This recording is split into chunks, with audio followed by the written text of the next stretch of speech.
আসসালামু আলাইকুম। কবে হতে পারে নবম পে স্কেলের চূড়ান্ত গেজেট? কবে থেকেই বা বাস্তবায়ন হবে নতুন এই পে স্কেল? আপনারা যারা আমার চ্যানেলের নিয়মিত দর্শক তারা ইতিমধ্যে জানেন আমি দীর্ঘদিন ধরে আমার চ্যানেলে ভিডিও দেই না, এবং সর্বশেষ যখন ভিডিও দিয়েছিলাম তখন আপনাদের একদম নিশ্চিত করে বলেছিলাম কবে নাগাদ এই নতুন পে স্কেলের গেজেট প্রকাশ হতে পারে এবং কেন এই গেজেট বিলম্বিত হচ্ছে। আইএমএফ এই পে স্কেল নিয়ে কতটুকু বিরোধিতা করেছে এবং তার ইম্প্যাক্ট আসলে কতটুকু। তো বন্ধুরা, আপনারা যারা সেই ভিডিওগুলো দেখেননি এবং যারা দেখে থাকলেও সমসাময়িক নিউজগুলোতে একটু বিভ্রান্ত হয়েছেন, তাদের জন্য আমার আজকের ভিডিও। আশা করি আজকের ভিডিও দেখার পরে আপনাদের আর কোনো কনফিউশন থাকবে না নতুন পে স্কেল নিয়ে। আসুন আসল আলোচনায় চলে যাই। পে স্কেল কবে হতে পারে বা কবে এই পে স্কেলের গেজেট হতে পারে? আমি ইতিমধ্যে আপনাদের জানিয়েছি যে এই নতুন অর্থ বছরেই বা 2026-27 অর্থ বছরের প্রথম থেকেই, অর্থাৎ জুলাই মাস থেকেই পে স্কেল কার্যকর হয়ে যাবে এবং সেই গেজেট যেদিনই হোক না কেন। আপনাদের মনে অনেকেরই প্রশ্ন জাগতে পারে যে জুলাই মাস তো চলে যাচ্ছে বা চলে গিয়েছেও, তাহলে এই গেজেট যদি পরবর্তীতে যে কোনো সময় হয় তাহলে এই বেতনটা কিভাবে সমন্বয় করা হবে? এই বেতনটা এরিয়ার হিসাবে দেওয়া হয়, পূর্বেও যেভাবে দেওয়া হয়েছে। এখন আরও একটা গুরুত্ব প্রশ্ন, সেটি হলো আইএমএফ এর বিরোধিতা। আমি আগেও বলেছি এবং এখনও স্পষ্ট করে দায়িত্ব নিয়ে বলছি, আইএমএফ পে স্কেল নিয়ে কোনোভাবেই কখনোই বিরোধিতা করেনি। আমি 20 দিন আগে একটা ভিডিও আমার চ্যানেলে শেয়ার করেছিলাম। আপনারা যারা আমার এই কথা বা গতকালকে প্রথম আলোর নিউজটা দেখেছেন তারা 20 দিন আগের সেই নিউজটা দেখতে পারেন। আপনাদের মনে হতে পারে যে প্রথম আলোর নিউজটা দেখে আমি হয়তো বা আজকে এই কথাগুলো বলছি। ব্যাপারটা কিন্তু মোটেও এমন নয়। আমি এই কথাগুলো আজ থেকে 20 দিন আগেই বলেছি। আইএমএফ মোটেও এই পে স্কেল নিয়ে বিরোধিতা করেনি। তারা শুধু সরকারের কাছে জানতে চেয়েছে যে এই যে পে স্কেল দেওয়া হবে এর অর্থসংস্থান আসলে কোথা থেকে হবে, এই অর্থসংস্থান করার মতো সক্ষমতা বাংলাদেশ সরকারের আছে কিনা। জাস্ট তারা জানতে চেয়েছে সক্ষমতা আছে কিনা। এই কথাটা আমি আজ থেকে 20 দিন আগেও কিন্তু আপনাদেরকে ভিডিওর মাধ্যমে জানিয়েছি। আপনারা অনেকেই আছেন যারা বিশ্বাস করেছিলেন, অনেকেই আছেন যারা বিশ্বাস করেননি। আর এর মাঝে অনেক কিছুই ঘটে গিয়েছে। বাংলাদেশের মেইন স্ট্রিম যে নিউজগুলো আছে তারা কিন্তু এই বিভিন্ন ধরনের নিউজ রংচং মাখিয়ে প্রকাশ করেছে। অবশেষে দেখুন, গতকাল প্রথম আলো অর্থমন্ত্রীর তার সাক্ষাৎকার প্রকাশ করেছে এবং সেখানে অর্থমন্ত্রী তিনি কিন্তু বলেছেন যে পে স্কেল নিয়ে তাদের মনে কোনো কনফিউশন নেই। পে স্কেল নতুন অর্থ বছর অর্থাৎ 2026-27 অর্থ বছরের প্রথম মাস অর্থাৎ জুলাই থেকেই কার্যকর হয়ে যাবে। আর পে স্কেল যেহেতু একটা প্রক্রিয়াধীন একটা বিষয়, পে স্কেল বাস্তবায়ন হচ্ছে এবং হবে, সেহেতু পে স্কেল নিয়ে প্রতিদিন কথা বলার মতো কোনো কিছু নেই। আর আমি এই কথাটা কিন্তু আগেও বলেছিলাম।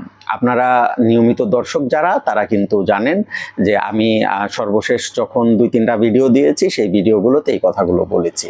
পে স্কেল এমন একটা বিষয়, যেমন বাংলাদেশ সরকারের অন্যান্য যে উন্নয়ন পরিকল্পনাগুলো আছে তেমনই একটা টপিক। এটি নিয়ে প্রতিদিন কথা বলার মতো কোনো কিছু কিন্তু নয়। পে স্কেল যখন যে দপ্তরকে কাজ দিয়ে দেওয়া হয়েছে সেই দপ্তরের কাজ যখন চূড়ান্ত হয়ে যাবে, পে স্কেলের গেজেট তখন আপনা আপনি হয়ে যাবে। এটি নিয়ে সরকার কেন প্রতিদিন কথা বলবে? প্রতিদিন কথা বলার মতো কোনো কিছু তো না যে আমি প্রতিদিনই কথা বলবো যে আজকে আমার এত % অগ্রগতি হয়েছে, কালকে আমার এত % অগ্রগতি হয়েছে, পরশুদিন আমার এত % অগ্রগতি হয়েছে। এই সমস্যাটা নিতান্তই আমাদের। আর এই আমরা প্রতিদিন পে স্কেলের নিউজ চাই, আর পত্রিকাগুলো আর অনলাইন নিউজগুলো তাদের ভিউ ব্যবসার কারণে এই সুযোগটা নেয়। আমি আপনাদের বারবার বলেছি যে পে স্কেল নিয়ে কোনো প্রকার নিউজ দেখার দরকার নেই। আপনারা যদি কোনো নিউজ দেখেন তাহলে প্রথম আলোর নিউজ দেখতে পারেন। তারা পে স্কেল নিয়ে যতটুকু তথ্য প্রকাশ করে তারা সঠিক তথ্যটা প্রকাশ করার চেষ্টা করে। এর বাইরে বাদবাকি যতগুলো পত্রিকা আছে তারা কিন্তু পে স্কেল নিয়ে রীতিমতো ভিউ ব্যবসা করে।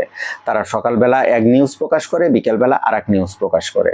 এখন আরও একটা বিষয় যে পে স্কেলের যে আইএমএফ এর যে ব্যাপারটা আছে এর ইম্প্যাক্ট আসলে কতটুকু হতে পারে। আইএমএফ মোটেও বিরোধিতা করেনি। তারা শুধু জানতে চেয়েছে যে পে স্কেল দেওয়ার মতো অর্থ আছে কিনা। আর ব্যাপারটা হলো এতটুকুই। আর পে স্কেলের যে কাজ বাস্তবায়ন কমিটি তারা এটি মনিটরিং করছে এবং চূড়ান্ত করার প্রক্রিয়া তারা চলমান রেখেছে। যখন তাদের কাজ শেষ হবে তারা মন্ত্রিপরিষদে সেটি উত্থাপন করবে। মন্ত্রিপরিষদ সেটি পাশ করে গেজেট আকারে সেটি প্রকাশ করবে।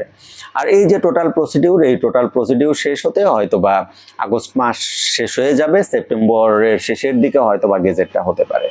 এই আগস্ট মাসে গেজেট হওয়ার সম্ভাবনা খুবই কম আমার যতটুকু মনে হচ্ছে, তাতে করে সেপ্টেম্বরের দিকে গিয়ে গেজেটটা হতে পারে। আমি আজকে নির্দিষ্ট কোনো আপডেট দিচ্ছি না, এই কারণে হয়তো বা আমার সাজিয়ে গুছিয়ে কথাগুলো বলা হচ্ছে না, কিন্তু যে কনফিউশনগুলো আপনাদের মনে ছিল সেই কনফিউশনগুলো নিয়ে আমি আজকে কথা বলার চেষ্টা করেছি। কবে গেজেট হতে পারে, IMF এর ইম্প্যাক্ট, সব কিছু নিয়েই কিন্তু আমি আজকে কথা বলেছি। আর আমি আবারও আপনাদেরকে বলবো, আপনারা যারা পে স্কেল চান তারা পত্রিকার নিউজগুলো কোনোভাবেই ওপেন করবেন না। তাদের যত বেশি ভিউ দিবেন তারা তত বেশি এলোমেলো নিউজ দেওয়ার চেষ্টা করবে। তো আজকে এই পর্যন্তই। এরপরেও যদি আপনাদের কোনো প্রশ্ন থেকে থাকে পে স্কেল নিয়ে, অবশ্যই কমেন্ট করবেন, আমি আপনাদের প্রশ্নের উত্তর দেওয়ার চেষ্টা করব। আমি আগেও বলেছিলাম আমার চ্যানেলে আমি পে স্কেল নিয়ে খুব একটা ভিডিও দিব না। আমি আমার কথা রেখেছি। আমি পে স্কেল নিয়ে সর্বশেষ ভিডিও দিয়েছিলাম 20 দিন আগে। এই 20 দিন আমার চ্যানেলে কোনো ভিডিও শেয়ার করিনি। আমি এর ধারাবাহিকতা বজায় রাখবো। পে স্কেল হয়ে যাচ্ছে, এটি নিশ্চিত থাকুন।